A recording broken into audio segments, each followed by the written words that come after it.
Hello, everybody.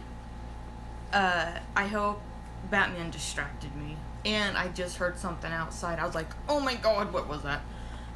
But hello, everybody. I hope you all have a good half of a week because it's only Wednesday. But I did really well at Farmer's Market yesterday. I think in the last video I was saying that I wasn't doing very well or whatever. But I sold 2 books. I sold 1 copy of The Wish, and then I sold the last copy of Love Myself.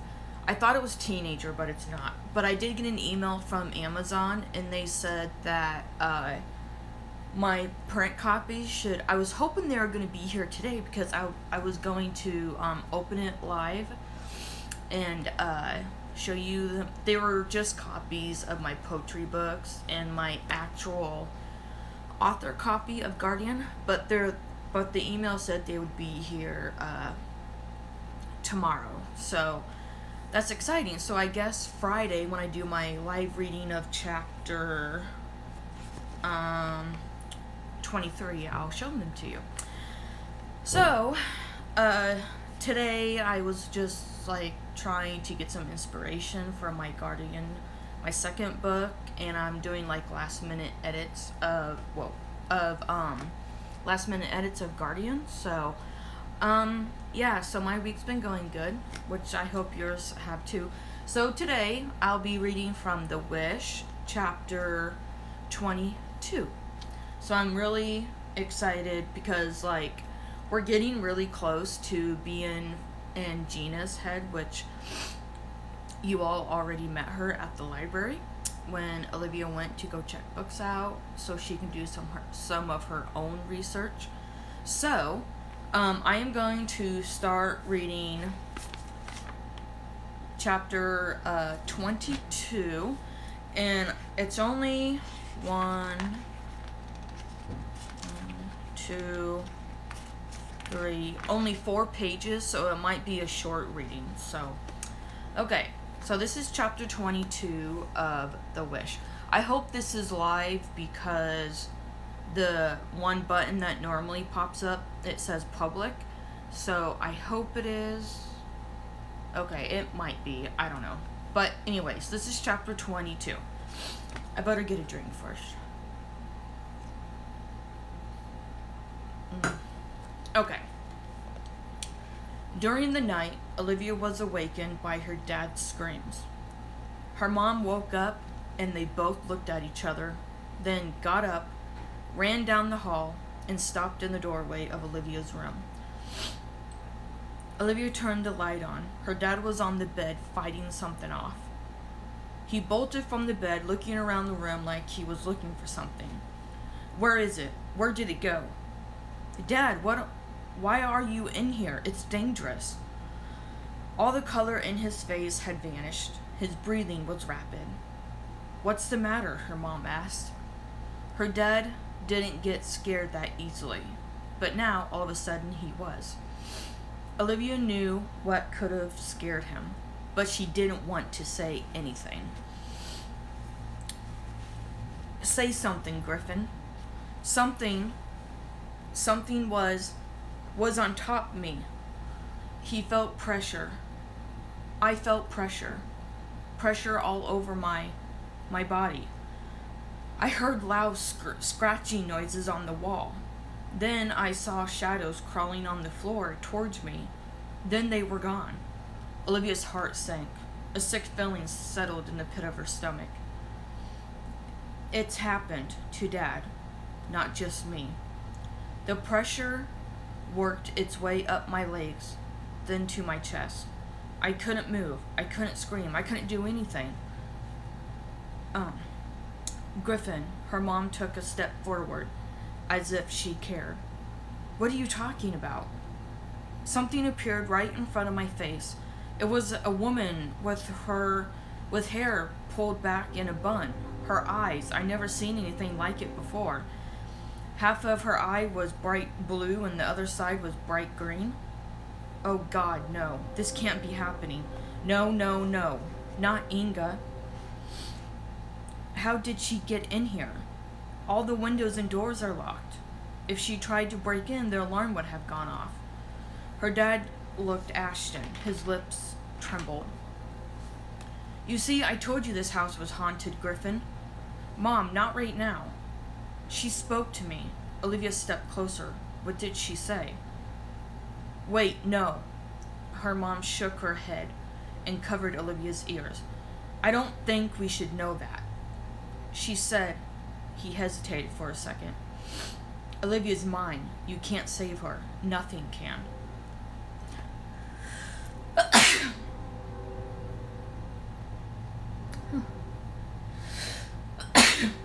Sorry about that. She laughed demonically at me with such hatred and pure evil that it went right through my soul. We have to do something. Like what? Her mom questioned. He looked back at her. I don't know, Doreen. We all need to sleep in the same room for our own safety. Her mom opened the blanket chest and pulled a blanket out, then took Olivia downstairs. The next morning, Olivia opened her eyes. Her mom was sound asleep next to her on the pull-out bed. Her dad still asleep on the couch across from her. The one thing Olivia couldn't stop thinking about was her dad, seeing Inga last night in her room. How did Inga get in there? How is that even possible? It didn't make sense. Maybe Dad was dreaming it. But the weird part of all is that I didn't even tell Dad about Inga and her eerie glowing eyes. What is going on? Why is this all happening? She sat up in bed and rubbed her eyes. There was so much to think about, but where to begin? The morning sun slanted in through the window, bright and piercing.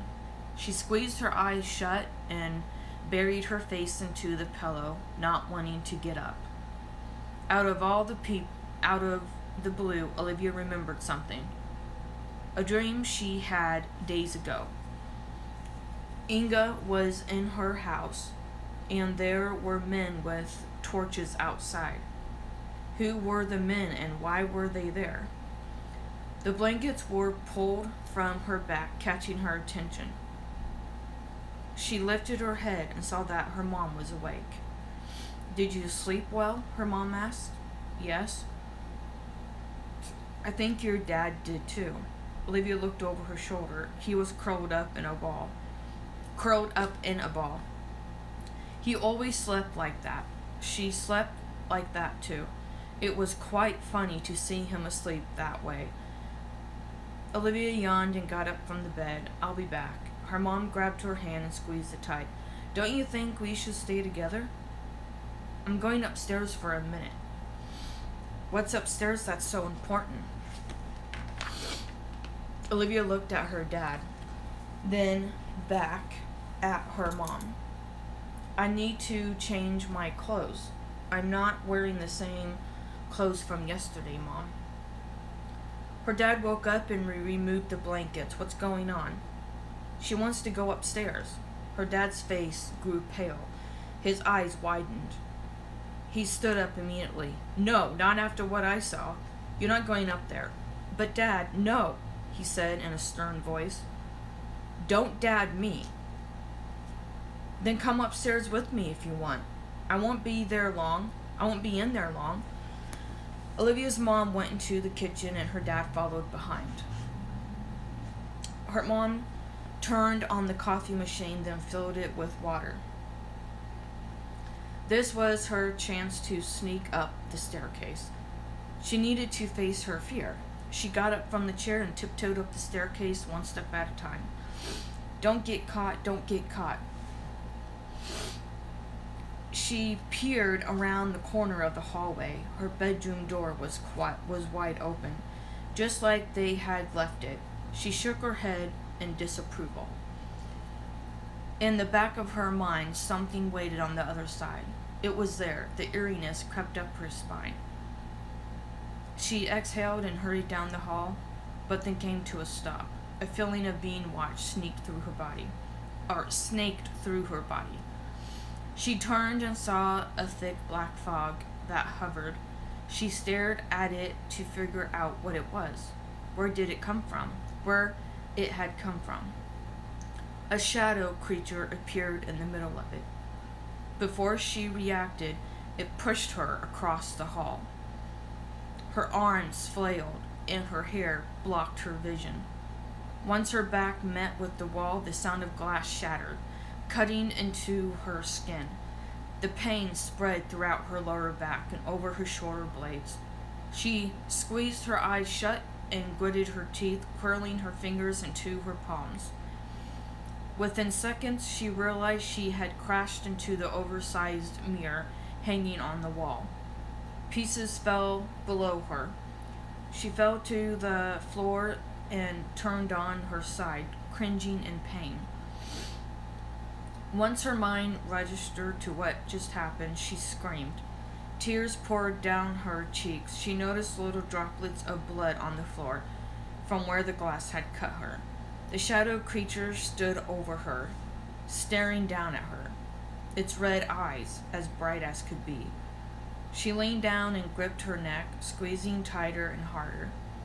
Her body lifted off the floor, pieces of glass that had stuck to her knees and arms dropped to the bloody floor.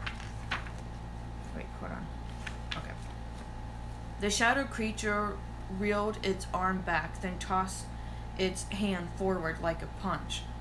Once it had, a force shoved Olivia back against the wall where the mirror was. Again, glass cut into her back. This time, she couldn't scream or breathe. She gritted her teeth harder. Her sight blurred and her body grew numb. She kicked her legs with what little energy she had left. Right at that moment, her mom screamed.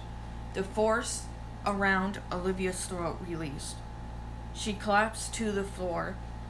Her exposed cuts stung and tingled at the open air. She turned her head and saw her dad run toward her. Her dad lifted her into his arms and carried her downstairs. Olivia's mom followed behind him. He laid Olivia on the couch. Her mom shoved the pillows out of the way and supported Olivia's head with both hands. Her mom sobbed and sniffed back her tears. Olivia, oh my God, I'm sorry, I'm so sorry. The cuts throbbed worse. She gritted her teeth and clenched her fists tight. Her dad slowly helped Olivia on her side. Her heart pounded, pushing blood through her body like a wave. I don't want to die. Please, God, I don't want to die. She tried to breathe at a normal pace to relax. Doreen, get some towels and peroxide. Olivia's shirt lifted. Once it did, her mom gasped and her voice shook. Oh God, my baby girl. Doreen, her dad yelled in a stern voice. The peroxide, now. Her mom ran into the kitchen. Cupboard doors slammed and shut. Her mom, get some tweezers, hurry up. Her dad moved Olivia's hair from her face and kissed her on the head. You're going to be okay, I promise, he said by her ear. It hurts, Olivia sobbed. I know, I promise it will go away soon, just stay calm. Her mom ran back into the living room and set everything on the coffee table. She bent down next to Olivia and placed a hand on her shoulder. Olivia heard the first aid kit open. Something touched her cuts. She screamed and held her breath. That hurts, she hissed back in pain. Griffin, what about the glass in her back? What the hell do you think I'm doing, Doreen? He paused for a moment. Olivia,